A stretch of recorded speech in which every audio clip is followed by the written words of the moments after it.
Welcome to Penrose Learning, where we make understanding easy. You begin by preparing the device.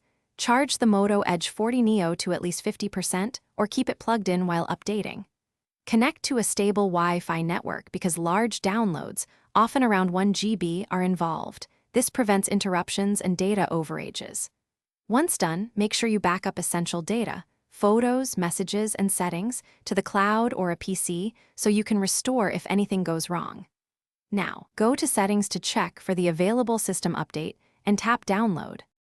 After the package downloads, you tap Install and accept any required permissions. This allows the installer to modify system files. The phone will reboot automatically, then display a progress bar. Monitor it but avoid tapping the screen.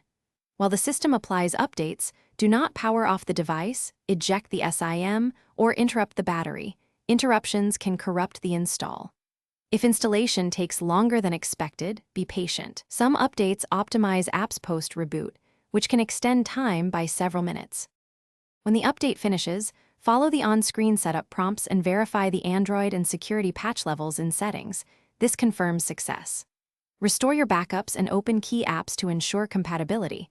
Update apps from the Play Store if needed. If the device fails to boot or the update stalls, try a safe retry.